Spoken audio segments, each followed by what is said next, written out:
Recording. Thank you.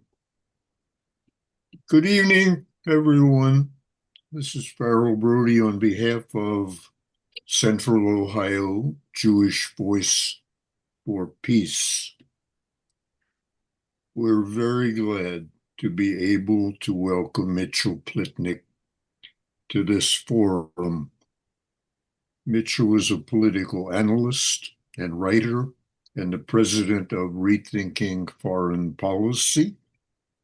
He's the author with Marc Lamont Hill of Except for Palestine, The Limits of Progressive Politics, published in February 2021 by the New Press.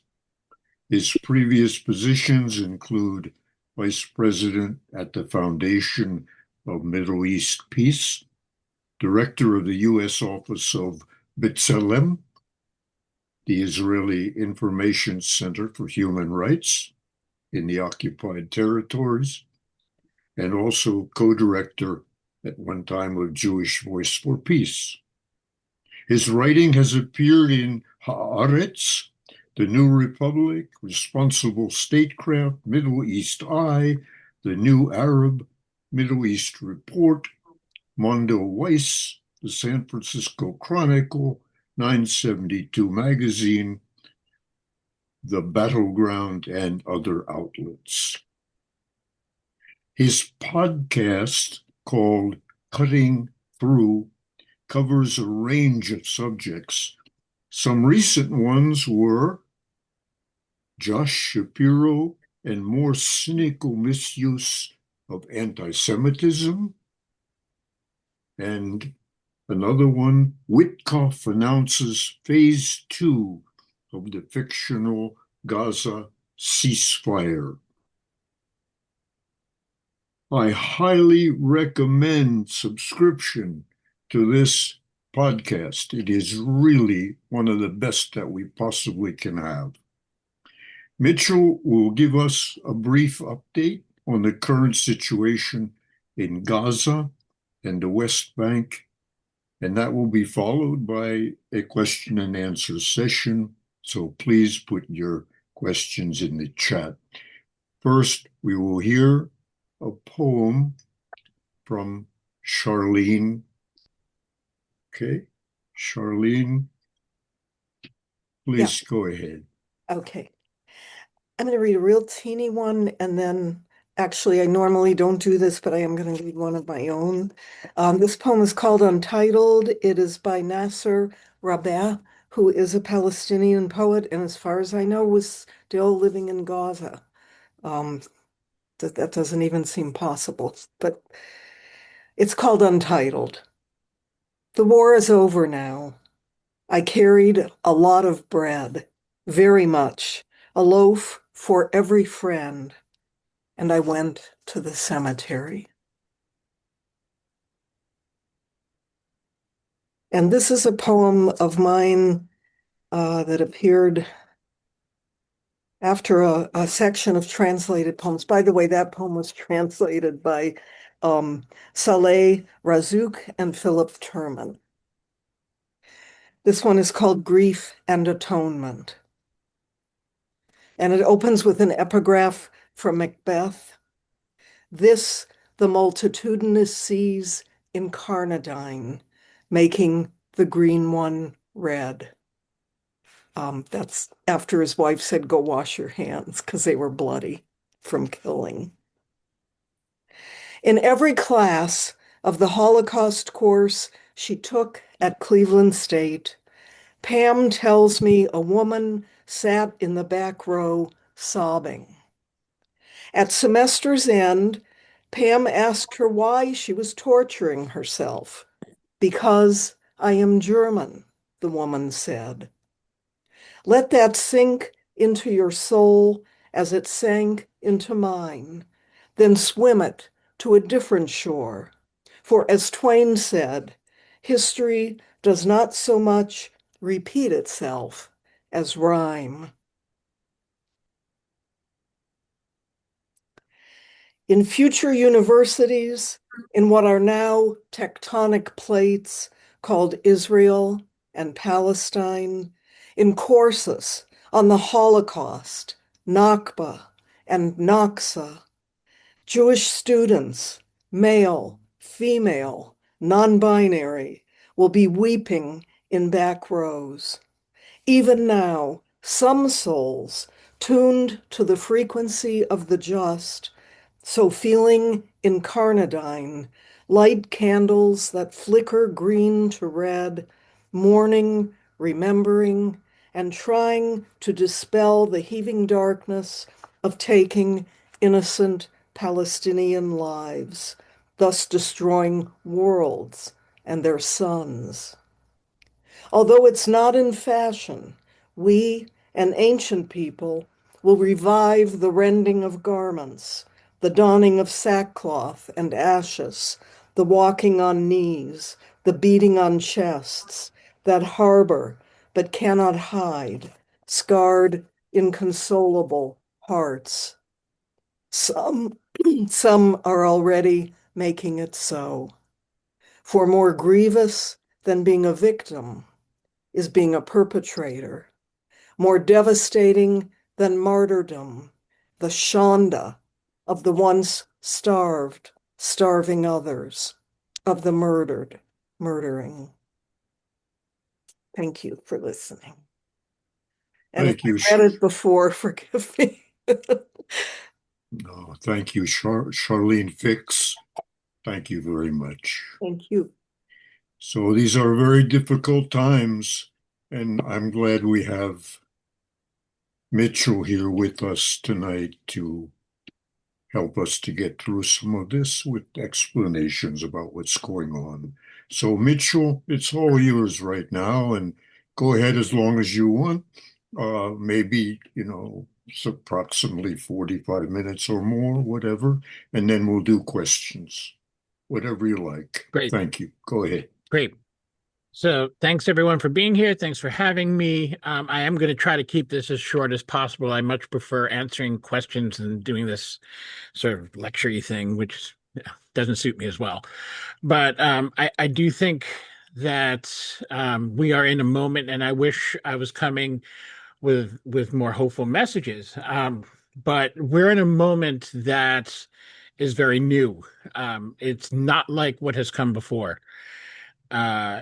We would all, I think, and certainly those of us with loved ones and friends in Gaza would like to celebrate the end of a genocide, or the end of the worst of the genocide, but it hasn't really stopped. It's shifted gears, and it has become something that, on the one hand, is less deadly on a daily basis, but is more insidious and in the long term could turn out to be even more destructive.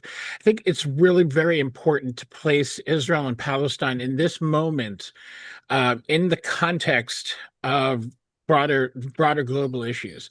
Donald Trump has effectively destroyed the order that existed before. And as we all know, because I'm sure all of you have been working on the question of Palestine for many years, that order was not exactly favorable to the Palestinians or other people who lack massive state power. But what's being built now is worse.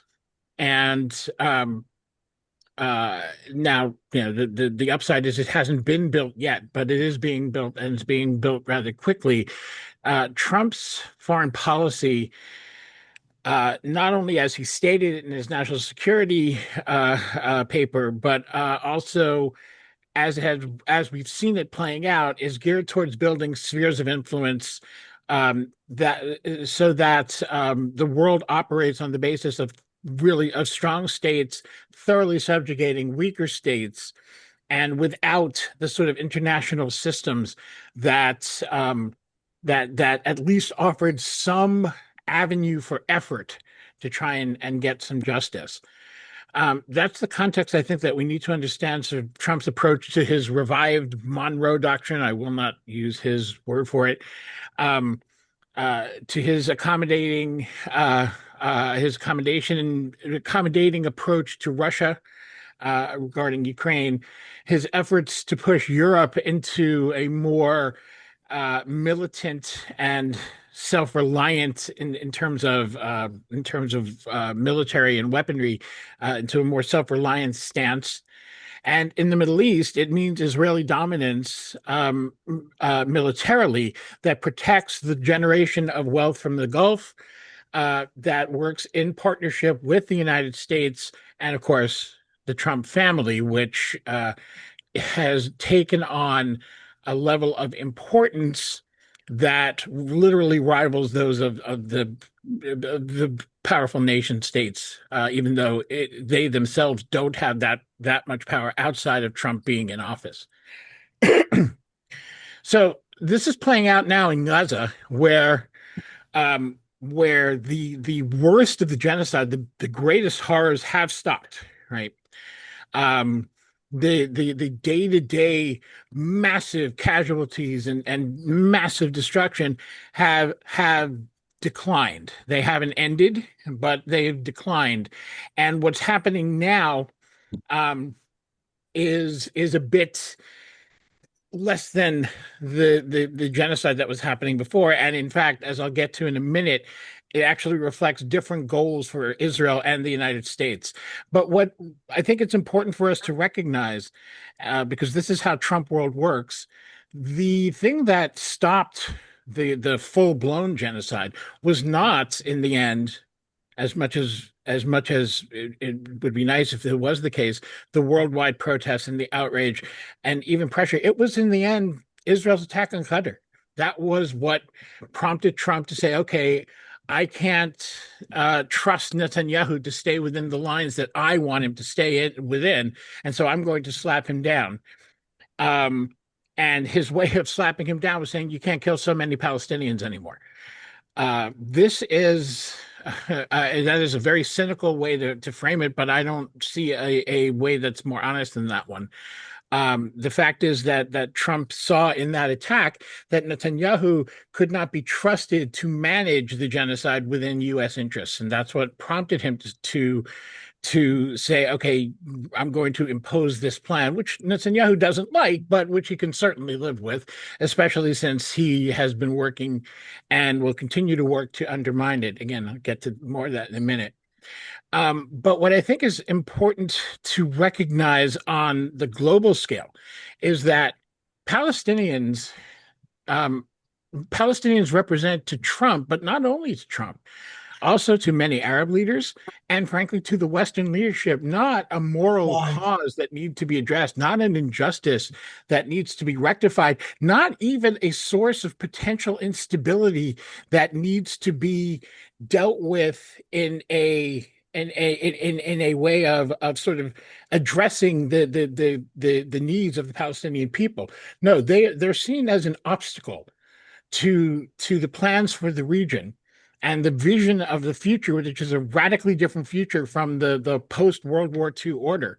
And Palestinians in Gaza in particular need to be removed as a force in that sense. So how does that play out in the real world? Well, since the end of the full-blown genocide, we know Israel has continued its attacks. We know they've continued to target civilians. We know they've killed hundreds of Palestinians, injured over I think the last count was over 1,400 more.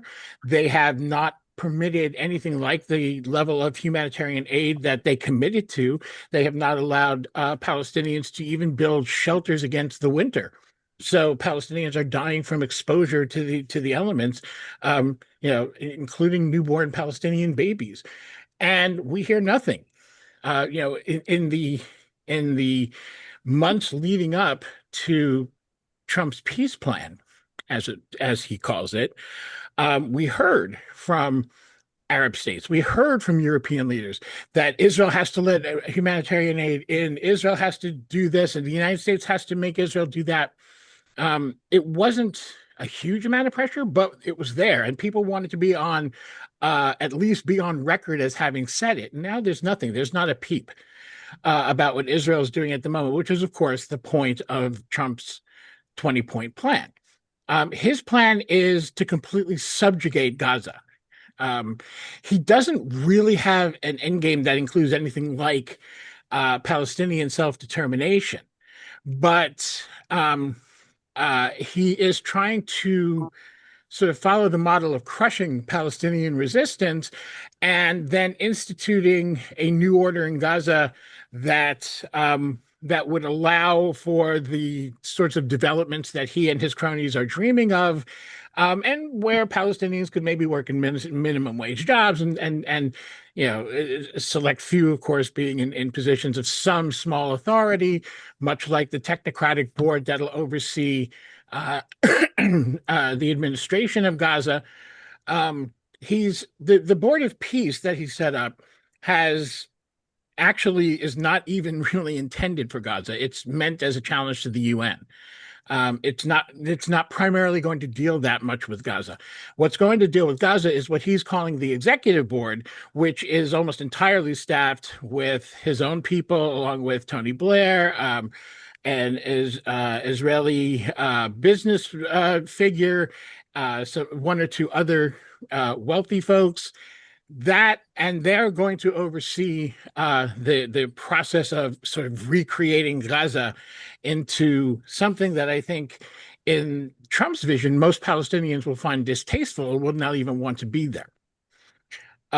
That's how he envisions the future, and that's how he wants to proceed. Now, Israel has a very different view of that. Israel has already drawn up plans to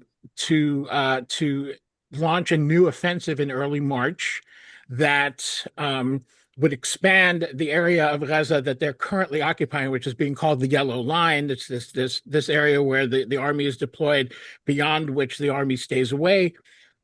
They're going to try and expand that further towards the sea, and that is something we're going to, we have to see how that fits in with Trump's plans as to whether or not Netanyahu will be able to launch it. But the plans for doing it are already drawn up. The date is already more or less set for early March. So we'll know in a matter of weeks how that is all going to play out. I mean, it is a very, very grim, sort of picture. The Trump plan itself is moving along in fits and starts. He's named all these people, and there's been all this sort of drama, but there is no mechanism for the so-called stabilization force. There still are no states that really want to be there because they have not received assurances from the United States that they would be a peacekeeping force rather than a peacemaking force. In other words, nobody wants to go in to Gaza and try and disarm Hamas. Hamas, for its part, has actually indicated a willingness to discuss decommissioning their weapons, not giving them up, giving up some of them, but making sure that they themselves are still armed. And there's a number of reasons that they are very insistent on that. The obvious one is, of course, some defense against an Israeli attack, although, again, as we've seen over the past couple of years, there's not a lot they can do, armed or not, to really defend against Israeli attacks. But it's also because even if Israel doesn't attack, completely disarmed Hamas will be vulnerable to some of the Palestinian gangs that have been either just bandits or have been actually employed by Israel to undermine Hamas during the course of the genocide. Those are the people, by the way, when you've heard reports about who Hamas has the accusations of Hamas shooting and killing Palestinian civilians, that's what that's about. That's who those people were. And it was actually Hamas trying to keep order. Again, I'm don't get me wrong, I am no fan of Hamas, but they are acting in that sense very much as a reasonable in a reasonable manner. So the situation in Gaza is very grim, and it is getting no better on the West Bank. Some of you may be aware that Israel just launched a major operation in Hebron. They are clearly trying to strike not only against the various Palestinian militant groups, who, let's recall, through all of this have been remarkably quiet. And there's a couple of reasons for that, but have certainly given Israel no provocation to take the sorts of actions that they've been taking. But from the U.S. point of view, this Israeli operation is exactly what they're looking for. They want Israel to be taking official action against the Palestinians rather than letting the settlers sort of run wild around the West Bank as they've been doing, because that looks chaotic. It tends to raise hackles in Washington and in the American Jewish community to some extent. So they prefer that but if Israel does it, then it's about security, it's about self-defense, blah, blah, blah. That is the official sort of line. And the operation right now that is going on in Hebron is, I think, a very strong example of what we're going to see a lot more of in the West Bank. It is happening in West Bank. Sorry? No, somebody please mute yourself. Okay. Sorry. So the large scale operation in Hebron is also happening at the same time, and I think this is notable and has not been reported much in the U.S. or as far as I can see in Europe. The Israeli administration of the West Bank has barred the top two administrators of the Ibrahimi Mosque, which is, of course, the holiest Muslim site in Hebron. That is also the tomb of the patriarchs, and so also revered by the site itself, also revered by Jews. They have suspended the two top administrators. They have barred them from going to the mosque for 15 days. Not coincidentally, that is the same, that it just happens to take effect at the same time as this offensive. This follows the decision this past July that Israel made that Israel took over the administration of the Jewish part of that site at the Ibrahimi Mosque, which had been, since the occupation started, entirely administered by the Waqf, the Islamic Waqf. And that, again, is a further assertion of Jewish and Israeli nationalism and control of the territory. So all of this is coming together to move the de facto annexation of the West Bank, which is already, pretty much done, into something that can be recognized as a fait accompli, and that Israel can say, look, yes, we're going to annex it, but nothing's really going to change. If they do everything that annexation would lead to before formally annexing it, it becomes nothing more than a few words, the annexation itself. This going on, I think, is again an indication of how successful Donald Trump has been in rewriting the rules of the game, because this is all happening with the full knowledge of the United States and nobody saying a word, and that silence is bipartisan. Even the progressive Democrats who are trying to say something about Gaza can't, they just don't have the political space to also try and take this stuff on the West Bank, and so they focus on the settler attacks, which is an easy target and doesn't really mean much of anything. So Israel is asserting its control more and more on the West Bank, and I think it's really important to note that they're doing that with the full cooperation of the Palestinian Authority. The Israeli military just put out some figures that talked about how what they call terrorist attacks, and let's remember that a terrorist attack by Israel's definition includes attacks on occupying soldiers, defending oneself against settlers. Pretty much any action that is not laying down and dying taken by a Palestinian is called a terrorist attack in Israel. But and there's also real offensive attacks. All of that is down 75% in 2025 from the previous year.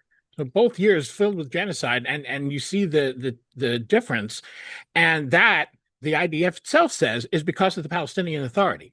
because of the work the Palestinian Authority has done in helping Israel in this regard. And at the same time, another figure that comes along with that is a large increase in the number of prisoners that Israel has taken in that same period of time, again, over from 2025 over 2024.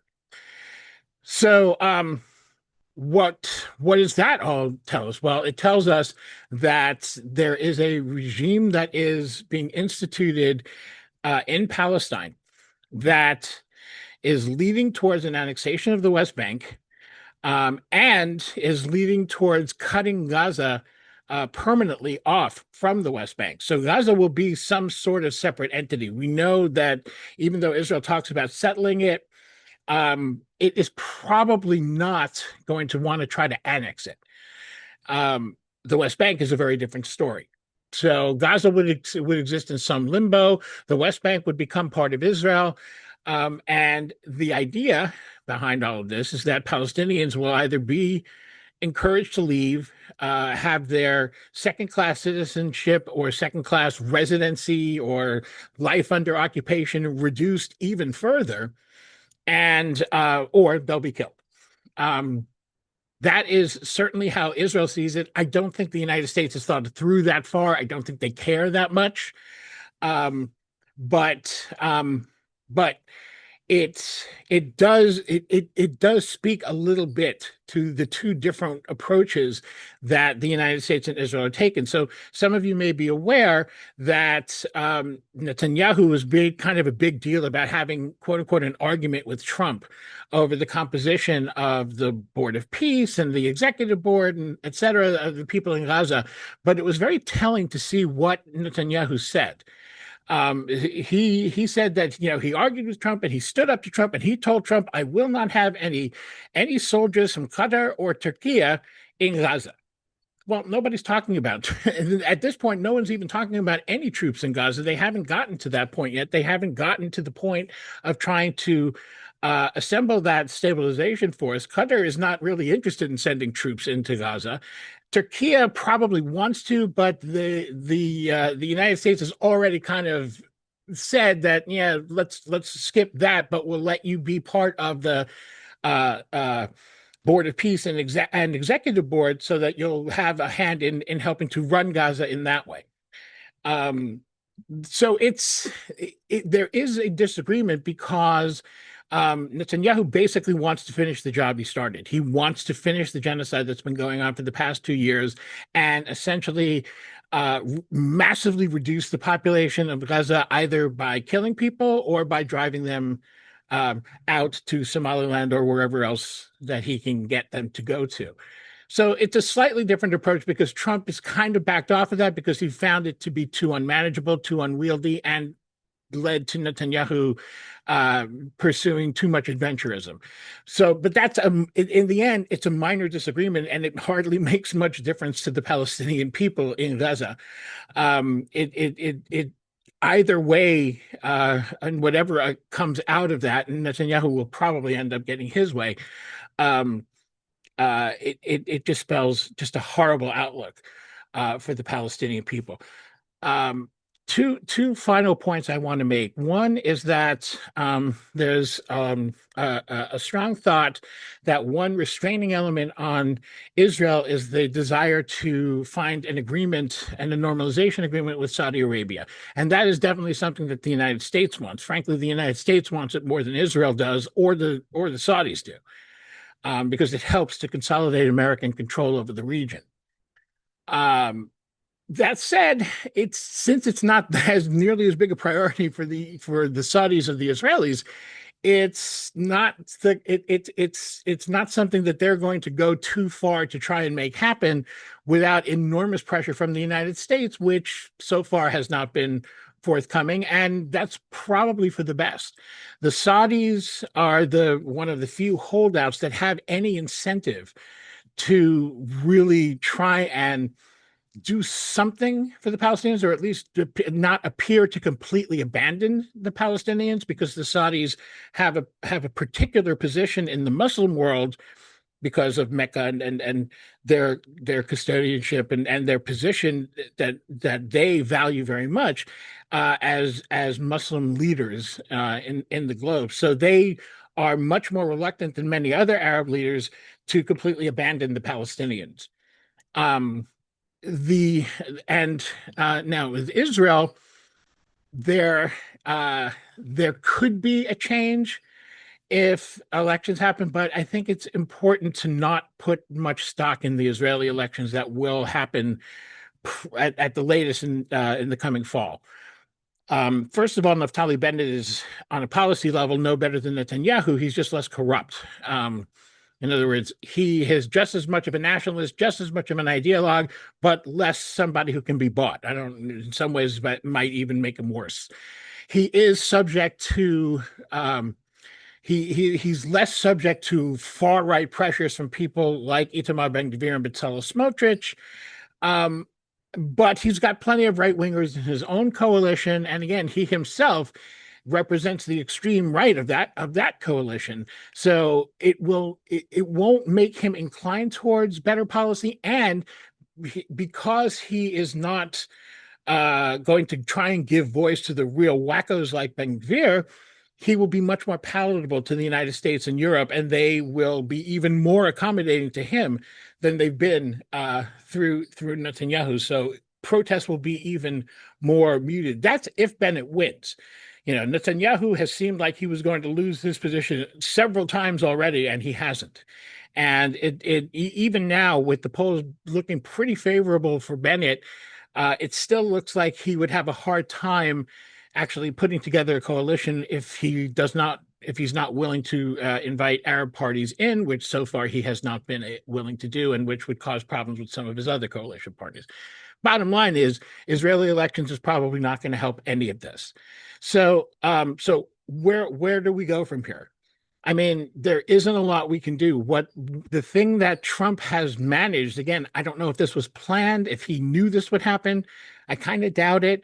But if he just, foolishly lucked into it, it's still just as potent.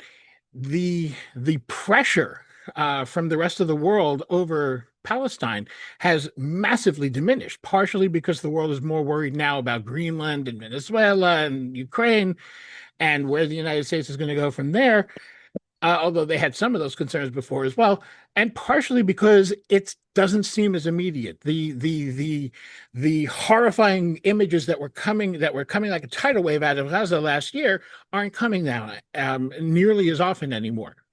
So and they're not getting broadcast as much anymore. So the only thing that we can do is to continue raising the voice, because that's the one thing that has brought pressure, at least on some European countries, and will keep Palestine in the diplomatic arena. That is going to be huge. It's really, as citizens, it's really most of what we can do.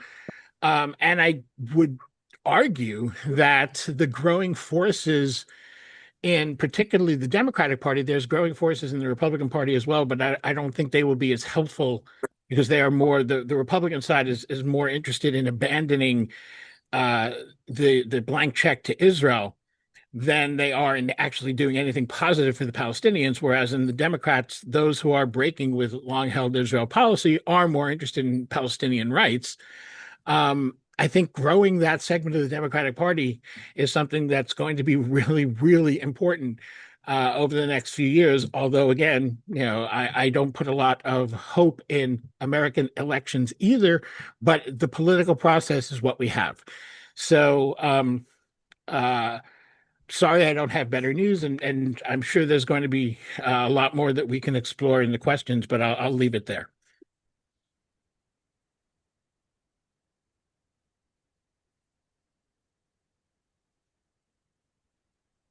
Farrell, if you're talking, you're muted. Would you like to comment on the situation with Iran? So I would like to, but I'm reluctant to, because we just don't have enough information. And right now, Iran has So the Iranian government has successfully moved the issue of the protests in Iran out of Western and American headlines simply by cutting off the internet. The internet is still cut off. We're still not getting fully reliable information. We're getting some. They've listed some of the blackout there, but we're not getting enough information to really know what the status is. So that being said, here's what I can say. Um, the uh, the Iranian people were pretty clear about rising up and really trying to register some complaints against this government. Where it went from there, again, we don't have the full picture. There's a lot out there about potentially American interference, which I think is not there. The Americans have not done a good job of infiltrating Iran, but the Israelis have. And how much did Israeli agents who we know are there? Israel is claiming that they had a lot to do with this. I think Israel is way overstating how much they had to do with it, but I do think that the turn towards greater violence in Iran might have some strong Israeli roots. We don't know. We just don't know enough about what's happening there. I am personally, as much as, again, I have great objections for myself against the Islamic Republic. I find it to be an oppressive theocracy, terrible human rights abusers. And it looks like from all indications, it looks like they've slaughtered thousands of protesters in this current uprising, many thousands. All that being said, overthrowing this government with this movement at this time seems very scary to me. It's not like 1979. In 1979, there were several different political forces that were coming together in Iran to overthrow the Shah, and what coalesced out of that, what ended up was a struggle for who was actually going to take over, which the Islamic Republic won. What you have now is a mass protest in Iran that doesn't really have a lot of political organization behind it. So it is unclear to me who would take over, or if there would be anyone prepared to take over in Iran if this government did fall, which could lead to chaos. And, as some have pointed out, and is my fear, Iran turning into a larger version of Syria, which would be very ugly for everyone concerned and would have massive ramifications around the world. So, I did put a video out a little while ago about why the United States needs to stay the hell out of what's happening in Iran. I stand by that. I don't see any role for the United States in this that's positive. I don't see any role certainly for Israel that's positive, but Israel doesn't really claim that it has any positive role to play. So, and in the end, it's really about where do the Iranian people go from here, and can they withstand the response that has been really, really harsh from their own government. We have some questions, Mitchell. One is from Mark Rylance.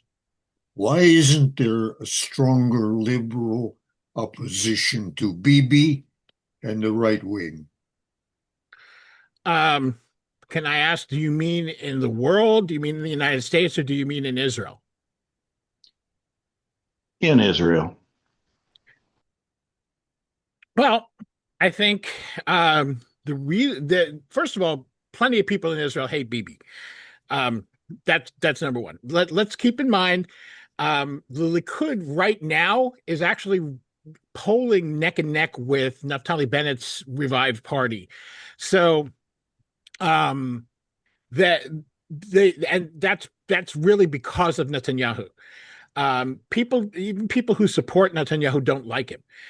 They see him as corrupt. They see him as many, many things, but they also see him as an accomplished statesman, somebody who has dealt with world leaders for a long time, knows them, knows the playing field, knows what he's doing, and frankly, from a right-wing, center-right, and even centrist point of view, has done a pretty good job of advancing Israeli interests for the past, 2 decades plus, really.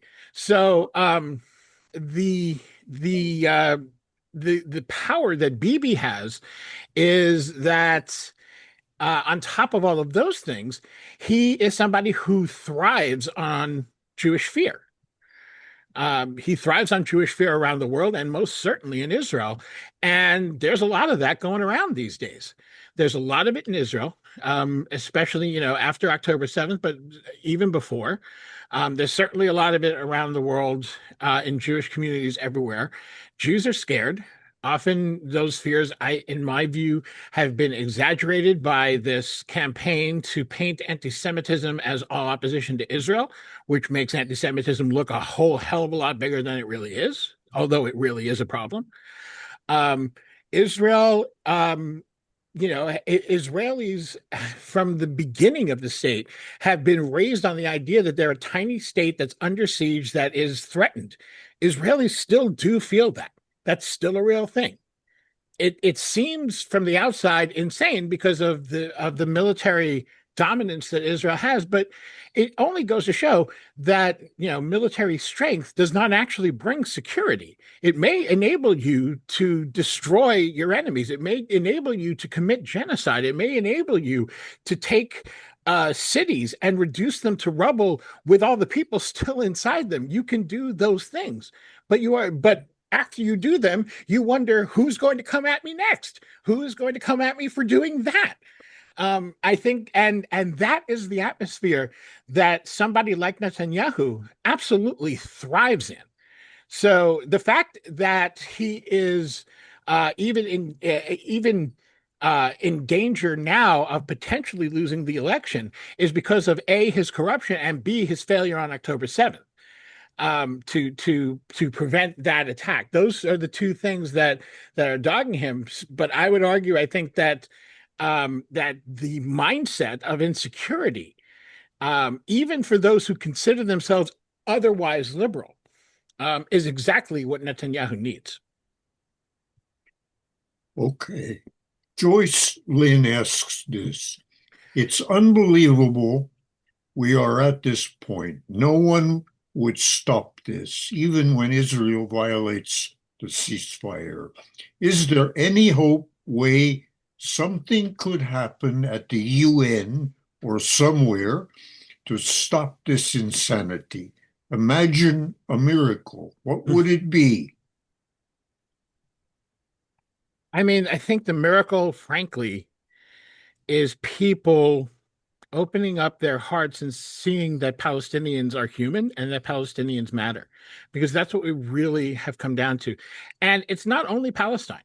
It's not only Israel. It's also Iran. It's also Syria. It's also Sudan. We can look and see so many different places around the world where horrible, horrible things are happening. And the rest of the world lets them happen because it's happening to them. And the worst thing is that it's being pursued by very powerful forces, whether it's the United States, Israel, the United Arab Emirates, whomever it might be, Russia, whoever it might be. And in order to take those powerful forces on, you have to take risks. You have to be willing to confront Donald Trump. You have to be willing to confront Joe Biden, and you have to be willing to say, this is genocide. It has to stop. And if it doesn't stop, we're going to do something about it. We are going to stop doing business with you. We are going to stop, buying your goods. We are going to stop selling you weapons. There's so many different things that people can do, but if they do them, it will carry consequences for them. And unfortunately, for most people who don't respect the humanity of Palestinians, it's simply not worth it to them to take that kind of chance. So I don't know what the miracle is. The United Nations is becoming more and more irrelevant on so many levels. I mean, they actually endorsed Trump's plan, which was a devastatingly stupid thing to do for their own interests. It undermined the UN completely, and Trump frankly, came out of that, and then he showed you this Board of Peace. And if you read the declaration, as I have, the Constitution of the Board of Peace, you see it never even mentions Gaza, Israel, or Palestine. it's about challenging the UN itself, and the UN gave its imprimatur to this organization, to this new entity. The UN Security Council gave it its blessing.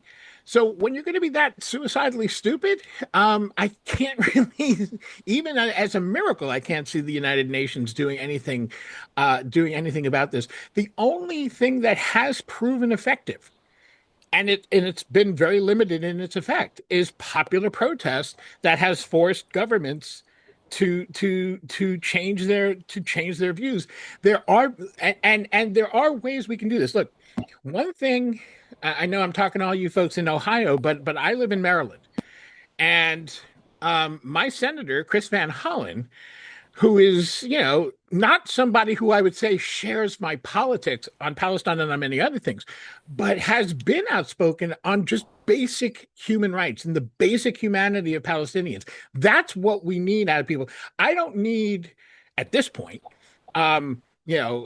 politicians to go all gung ho against Israel and Netanyahu's evil and because that's so that even a miracle wouldn't do that.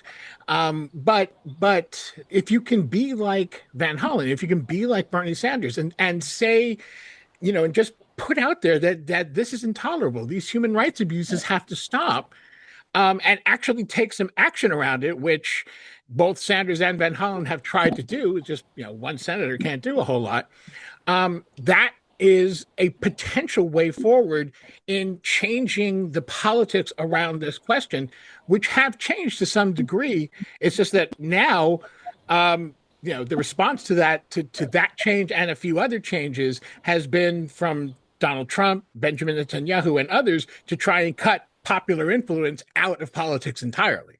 So, it's all, everywhere you look, it's an uphill battle, but all we can do is continue to try and just raise a voice that says, excuse me, these are people, and what's being done to them is unacceptable, has to stop, and is no different than if it was being done to me. But unfortunately, we don't have enough people doing that. Just a quick break. Becca, please mute yourself, and Michael Liebert, please mute yourself if you're not speaking, because your image appears when you're not speaking. Please mute yourself. Okay, there's a next question is from Tom Hayes. Mitchell, please comment on the demolition of the UNRWA compound in Jerusalem. Yeah, it's despicable. What can one say? I mean, Israel, for decades, has verbally attacked UNRWA, which, if anyone knows, the United Nations Relief and Works Agency. It is a specific agency that was set up at the end of the 48 war to address the needs of Palestinian refugees and only Palestinian refugees. Israel has verbally attacked it for decades, but always stopped short of actually taking steps to eliminate it, because before they were concerned that without UNRWA, they'd have to actually provide for the Palestinians. Now, since they're just trying to starve the Palestinians and make no bones about it, which is a little bit different from what it was before, they're willing to get rid of UNRWA. And how have they done that? Well, and I've written now 2 papers about this. They basically spread the Israeli government and pro-Israel organizations like UN Watch and some others basically just spread lies about UNRWA and said that UNRWA was involved in October 7th, that UNRWA encourages violence, Palestinian violence against Israel, et cetera, which is completely false. It is completely untrue. But they said it over and over, and they published these papers that I have debunked. You can see it if you go to Cutting Through that Farrell mentioned earlier, mitchellplitnick.substack.com. You can see I took 6 of their papers and just completely debunked them, but it doesn't matter, because what they do is they throw out more and more of these sort of papers that really that are all innuendo or outright lies or misleading language. But if you do it over and over and over again, people believe it, including world leaders. So that's happened. Now, the Israelis have gotten to the point where UNRWA has been banned from Gaza. UNRWA cannot do, they still run schools in Gaza, but they can't participate in humanitarian relief efforts in Gaza, which is a real problem because UNRWA is the only one in Gaza that has the infrastructure to deliver relief to an area that is so completely war-torn. No one else has the infrastructure to do it. So other groups are trying their best, but and Israel's increasingly banning them too. The destruction of the UNRWA building in East Jerusalem, which is an attack on UNRWA's educational facilities, is more symbolic than anything, but it's a huge symbol. It is basically Israel saying the UN entirely is not welcome here. It is a blatant disregard of international law. It is Israel thumbing its nose at the world. And once again, nobody's saying a word outside of the UN. The UN, of course, has been, raising objections, but nobody else is really complaining about it. And so Israel gets away with it. Not just gets away with it, but actually causes the UN to look like a clown show. And not just UNRWA. There are other UN agencies operating in Palestine, by the way, like UNOCHA and other agencies like that are, UNICEF and a number of other agencies that are all now completely losing credibility in the world and among Palestinians. Israel knows exactly what it's doing, and it's doing it quite well. And this comes along with what I was saying before about the Board of Peace, which is an intentional attack on the United Nations and saying, here, we don't need the United Nations anymore. We're going to set up this thing, and this is what's going to be the new United Nations, which is a purely Trumpian affair. Okay, thank you. Fadi Suleiman asks this question. What is your perspective on what is going on in Syria? Do you think there will be some sort of a peace treaty, especially after the Syrian president was welcomed at the White House recently? So, the situation, I'm not going to even try to predict how all of this is going to come out in Syria. There's so many strands that have to be dealt with. Right now, the focus is in the northeast and the areas that had been controlled by the Syrian Defense Forces, which is Kurdish militia, which has basically just been destroyed. And wisely, I mean, they were offered a deal a while back and they refused, and now they have actually agreed to let themselves be absorbed into the Syrian army. And I think if that is a model that al-Shara wants to pursue with other minority groups, where he specifically did issue a decree that Kurds were not to be persecuted or discriminated against, and he said that they are free to teach their culture and history and language, and it's actually a pretty big step. But it comes at the price. It comes at the price that many Kurds were hoping to find an autonomous state, and they were pretty close to one. So it's hard to say, there was an agreement, the agreement broke down, there was fighting. Now there's supposed to be a 4-day ceasefire. That seems to be the latest. So there's a lot that can go on. And the United States has, how should I say it? I mean, has played a slightly less destructive role in this regard. But this really is al-Shara doing this himself. And I think it's been his initiatives and working with the ambassador to Turkey, actually, it's Tom Barak from the United States, sort of keeping Trump and his inner circle out of it more. That's been sort of helpful. Now, where al-Shara is running into serious problems, and in the long term, is, of course, we're back to Israel.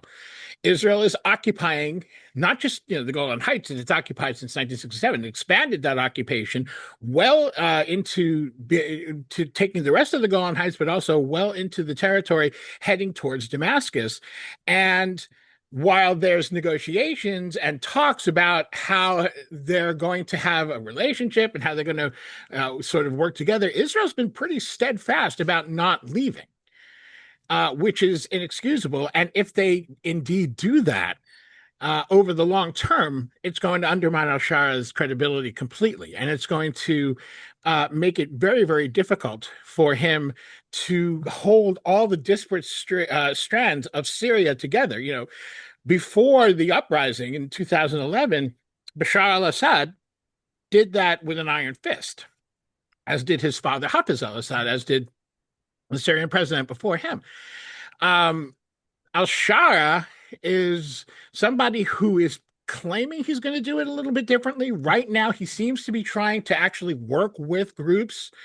And I think he's done a fairly credible job of working with some groups to try and bring them in Syria. But he's still somebody, who is from the Sunni majority. He has a background. He's very closely connected to Turkey. There's a lot there that works against him in terms of his credibility if he wants to actually be trusted by minorities in Syria who are understandably quite nervous. And Israel's doing nothing to help. So, in fact, Israel is afraid of al-Shara actually being able to unify Syria. It is not in their interest for him to do so. The United States does want him to do it. So that's another place where Israeli and American interests are diverging. And because Syria is not a super high priority for the U.S., they're not putting any pressure on Israel to do anything more than find some accommodation with al-Shara, which mostly covers things like diplomatic relations and trade relations. I missed a question earlier that had to do with your comments earlier. It's from David Mandel. He says, what's your source for planned Gaza escalation in March? I haven't heard about it. I would have to look back. It's been reported in a number of different media that Israel has developed this. It was certainly in the Israeli media. But I'd have to look back to see exactly. This has been out. This was several weeks ago, so I don't remember specifically where I heard it and where I found it. But it's there if you look for it. It may only be in the Hebrew media. I'm not sure. By the way, hi, David. Okay. Mark Rylance asks this. Do you think Mamdani's support for Gaza can and should be replicated by Democrats at all levels, federal, state, and local? Wouldn't that be valuable in mobilizing the youth vote? So a couple of things. First of all, Zohar Mamdani, who I absolutely love, I am a big fan. But Zohar Mamdani is the mayor of my hometown, New York City. He doesn't really have a lot to do with Israel and Palestine, which is something that I think is important when we're asking this sort of question. New York is its own entity, and a lot of people voted for Mamdani. I think Mamdani got a ton of support because of his support for Palestine among, as you say, younger people. But a lot of people also voted for Mamdani because they said, I don't agree with him on this, but who cares? He's the mayor of New York. It has nothing to do with Israel and Palestine, which is correct. It doesn't. When we talk about the issue of Gaza, look, I have written several pieces about the role that Gaza played in Kamala Harris's shameful defeat. She very and what I've stressed about that is that there was a very strong sense in the Democrats, among young people, among progressives, among all the people who might not have gone out to vote. This is the key thing that Democrats keep missing. There are pro-Israel Democrats who might have been really angry at Kamala Harris if she had come out and said free Palestine in some Democrat language sort of way. But those people were still going to vote for her. This is where the Democrats really get confused. People who vote Democrat do not vote based on Israel. They don't. They vote based on, more than anything else, the economy. To the extent that they vote on foreign policy, it's about American interests, not based on Israel. The only people who really vote based on Israel are Orthodox Jews and dispensationalist Christians, Christian Zionists, as we call them. That's who votes based on Israel. None of those people are voting for the Democrats, no matter what the Democrats do. So what Harris missed was not only the shift among the youth and the growth among progressives who for youth, they just were like, wait, Israel sucks.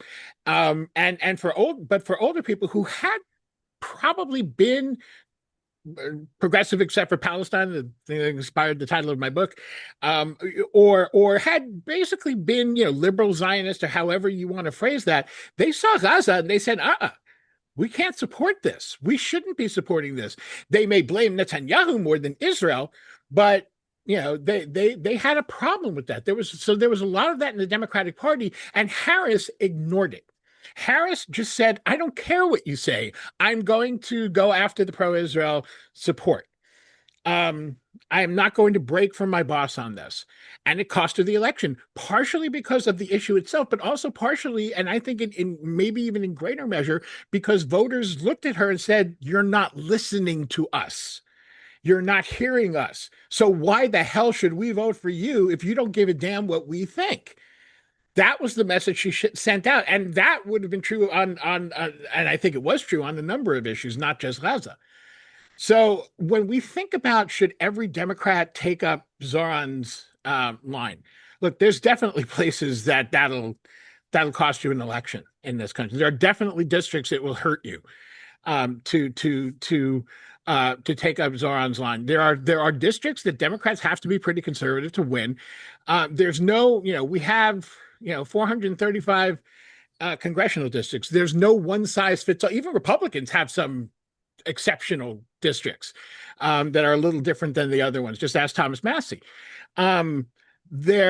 But that's much more rare. Democrats, it's much more diverse. You can't have a one size fits all. That being said, I think it's pretty clear, and I think there are Democrats that are seeing this. There's more and more. We're seeing not just Democratic candidates, but even some incumbents are changing their tune on Israel precisely for the reason that you're bringing up, because, it's going to help them in the election. AIPAC loves to say that supporting Israel is good policy and good politics. It's neither. Certainly not among Democrats. So yes, I think that more Democrats should be questioning. I think we're already seeing it.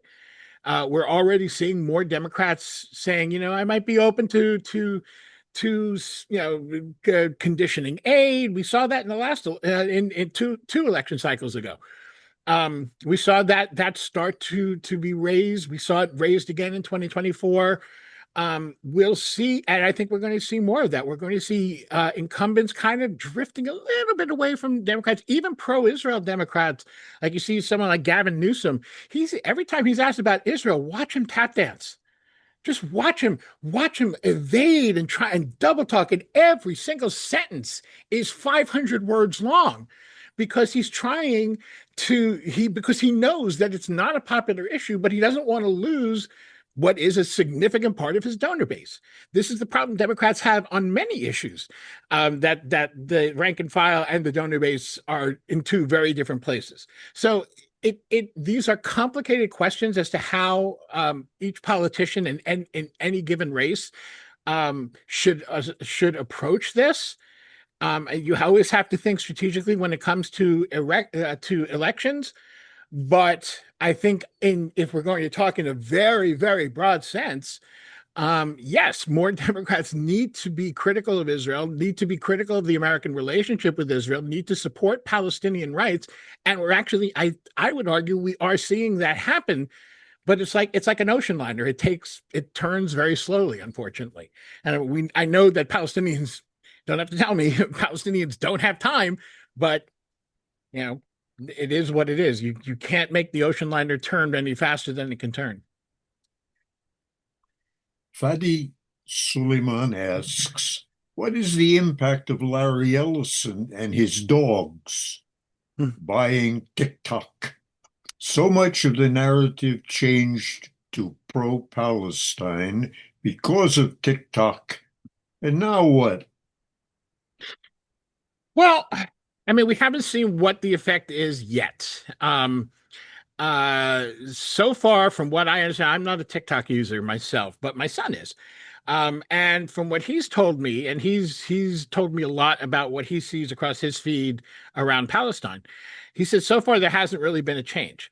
Now, so it's hard to answer that question until we see what Ellison's going to do. I think, we've already seen. I think we've seen the evidence of how damaging this can be, not with TikTok yet, but with CBS News. Right. I mean, Ellison had brought on Barry Weiss, and CBS News is completely useless on many levels and on many issues. But it has become pro-Trump. It has become vapid.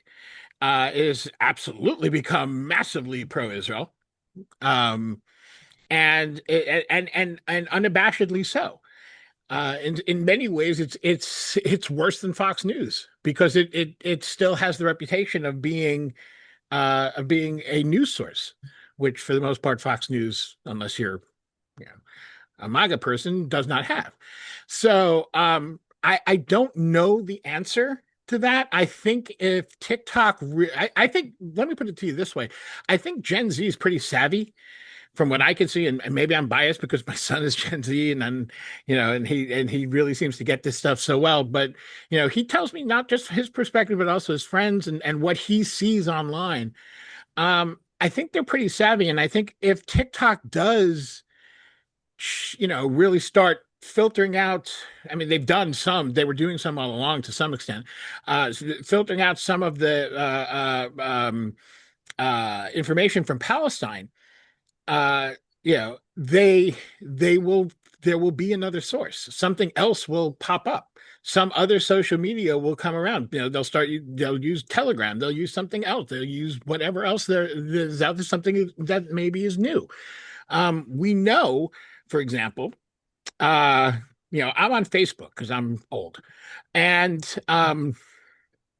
but I know not to use Facebook for any kind of information source. I'm on Facebook to, interact with people. And the amount of misinformation and disinformation that comes across my feed on not just by the hour, by the minute, is staggering. It really is. And if TikTok starts to turn into that, I think Gen Z will pick up on it pretty quickly, as they did with Facebook.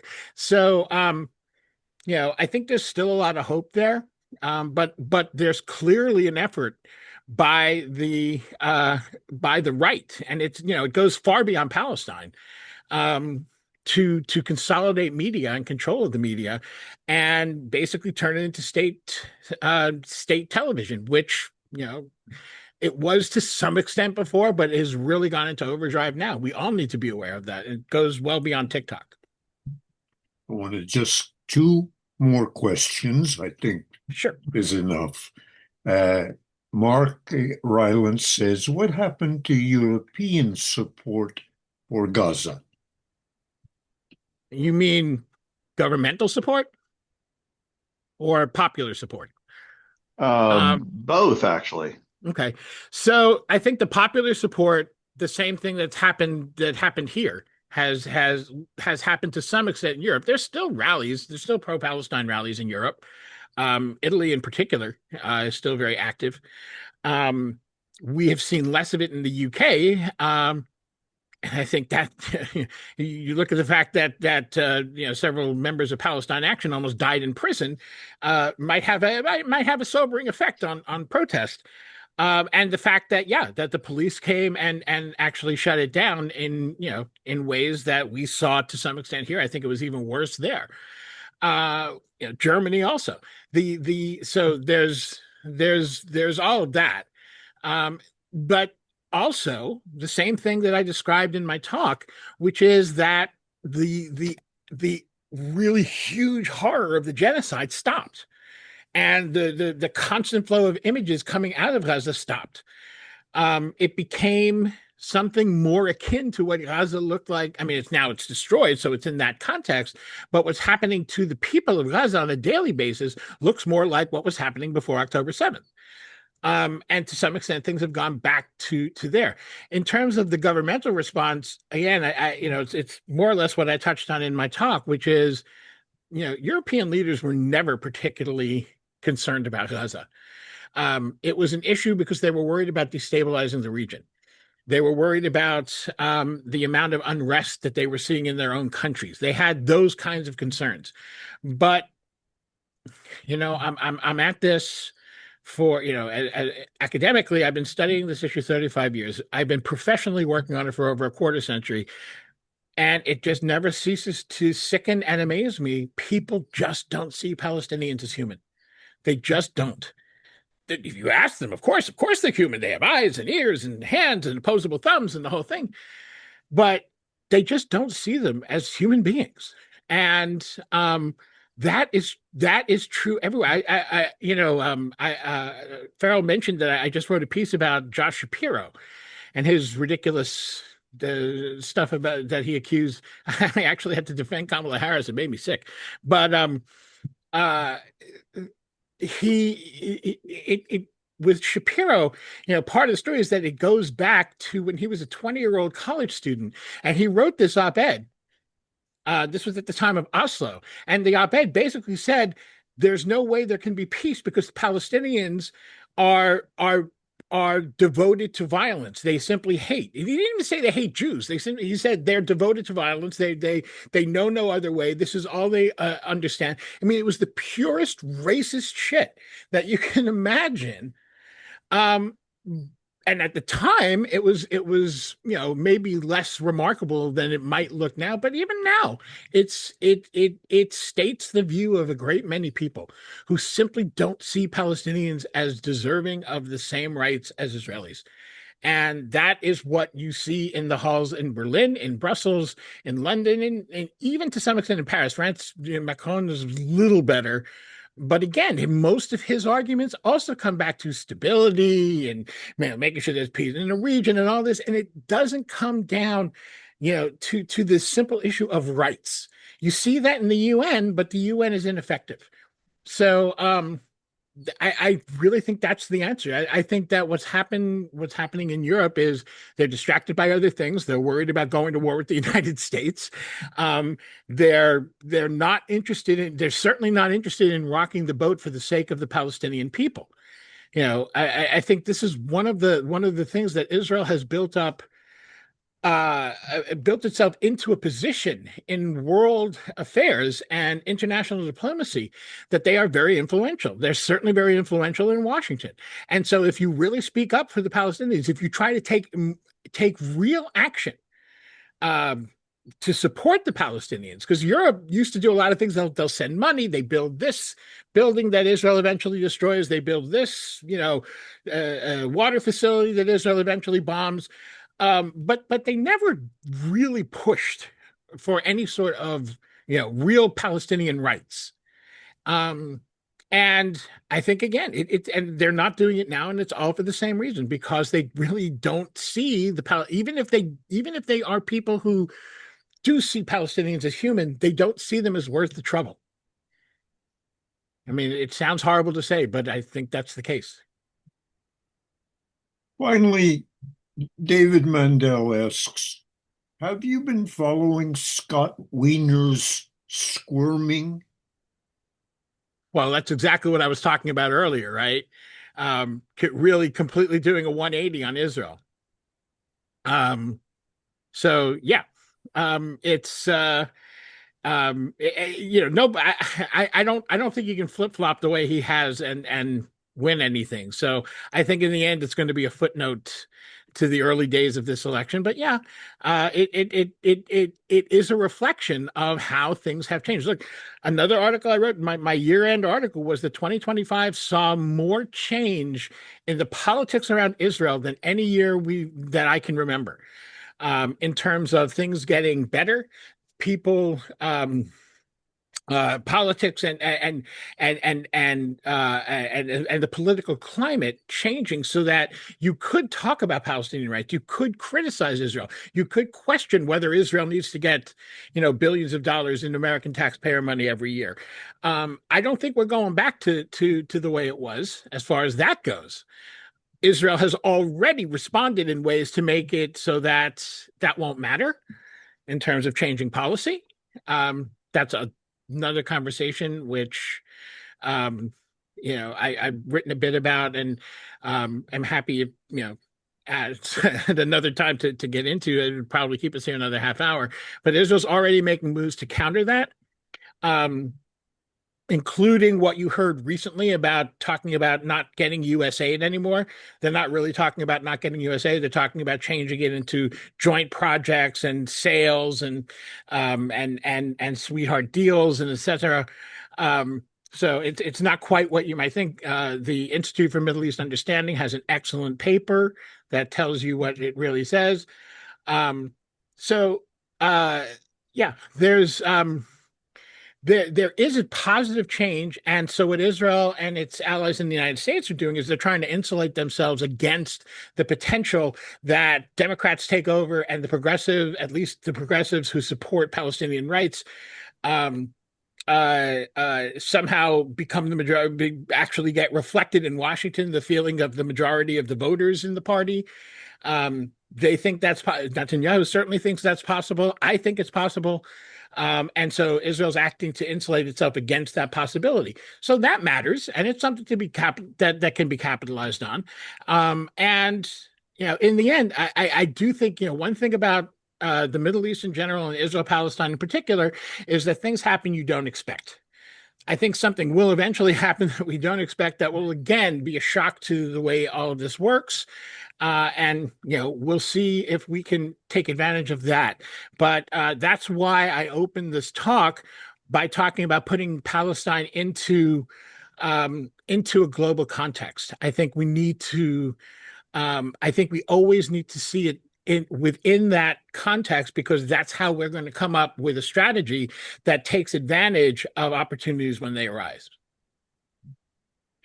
All right, everyone. If you've been as impressed by this incredible source of really good information, I really think you should get the podcast, Mitchell's podcast, called Cutting Through.